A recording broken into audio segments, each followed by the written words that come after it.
Hi ladies and gentlemen, welcome to the Evangelist Nick Garrett channel. I think many of us think to ourselves often, how come in the early church there were all these martyrs we learn about, but it's so different today? Well, I think I've argued pretty effectively recently that the earliest church was just like the church today. And today I want to share a story about a modern Christian martyr. The story is not mine, but it comes from a relatively new work of scholarship from the University of California Press, Constantine and the Captive Christians of Persia by Kyle Smith. And in his preface, he tells this amazing story about a modern Christian martyr. And I thought you'd be interested in hearing the story. Forgive me if I look down at my notes from time to time.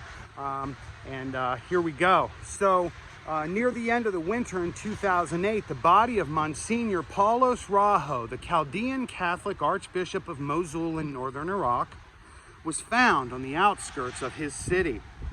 As with many accounts of violence in 21st century Iraq, the details of the Archbishop's death are sketchy, even contradictory.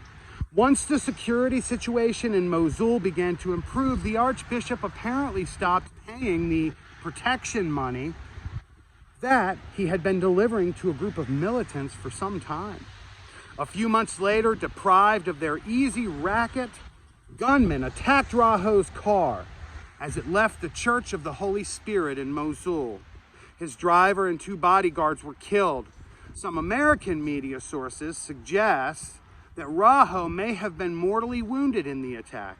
The New York Times, citing eyewitness testimony, said that the Archbishop's car was indiscriminately, quote, sprayed with bullets, unquote. Quoting an Iraqi police chief, the Los Angeles Times reported that the Archbishop was shot when kidnapped and died of his injuries. Other reports suggested that Rahho survived the attack and was thrown alive into the trunk of the getaway car. The gunman intended to hold him for ransom, yet according to Louis Sacco, the Chaldean Catholic Archbishop of Kirkuk, Rahho was able to thwart their plans. From the trunk of his attacker's car, he used his mobile phone to call the church. Sacco said that Rahho clearly had a sense of what was happening, who his kidnappers were, and what their demands were going to be.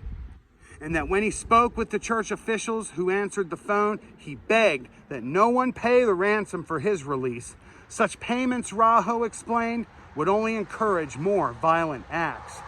2 weeks later, an anonymous caller directed authorities to the site outside Mosul where Rahho's body had been buried. Preliminary reports said that when the relatives and authorities went to the location and found the body, it had gunshot wounds.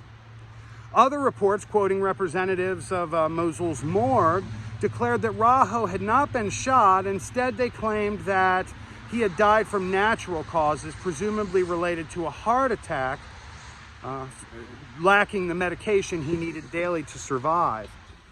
The basic outline of what happened to Rahho is not in dispute. The Archbishop was attacked and somehow died as a result. But several key elements of the incident were contested.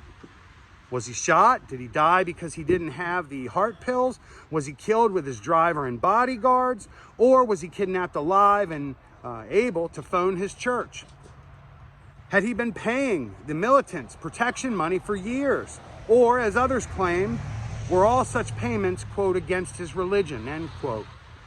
In her study of memory and early Christian martyrdom, the book that concludes with the chapter on the Columbine High School shooting in 1999, Elizabeth Castelli explains that it is one thing to reach the limits of the question of historicity when one is concerned with very distant events for which there are fragmentary and competing sources of information. It is quite another to be immersed in the moment itself, surrounded by newspapers, magazines, videotape, and eyewitness testimony, and still to have questions of the real emerge almost immediately. There were at least one constant in the reports about Rahho's death. Al-Qaeda was to blame. Once the Archbishop's body had been recovered, the Iraqi Prime Minister, Nouri al-Maliki, immediately condemned al-Qaeda for committing what he called an act of religious violence. The following day, the U.S. Embassy in Baghdad distributed a press release suggesting the same thing. The politician's statements may have supported the idea held by some that Iraqi Christians are under the protection of the U.S. military and the Christian West. A Kurdish news site citing an unnamed source close to the family of the deceased Archbishop said that the gunman who had abducted Rahho demanded that he organize an Iraqi Christian militia to fight against U.S. forces. If he did this, it would help prove that the Christians of Mosul were not traitors. One reporter for the Associated Press put the suspicions surrounding the Christians of Iraq in historical terms. Since the U.S.-led invasion in 2003, Iraqi Christians have been targeted by Islam extremists who label them crusaders loyal to U.S. troops. This sentence was frequently repeated. On the day of Rahho's body was found, it appeared in a copy of a website of numerous major television and print outlets, dozens of local newspapers affiliated with the AP, wire service, and countless blogs. The very same sentence appeared 2 weeks earlier, too, in a report filed the day that Rahho was kidnapped. In fact, it appeared 4 months before Rahho was kidnapped in a story about Prime Minister Maliki's vow to protect the Christians of Iraq. If the recycling of this sentence is any indication, then Rahho was an actor in an already written drama surrounding his kidnapping and death before it ever happened. This is not the only story like this. You could even go on TikTok and look up Christians living in Eastern countries, and they look at the West with our debating on social media about denomination, and they shake their head almost in tears saying, "You just don't understand. There are parts of the world still now today where Christians are martyred on a regular basis." Do we know what it's like to really have to stand in line and put your faith on the line, to be drug out of your house with your family at night and basically given the ultimatum of renounce and live, and deciding to have the strength of character to not renounce, to trust the Lord that much? So when we talk about martyrs, we're not just talking about the era of Christian persecution.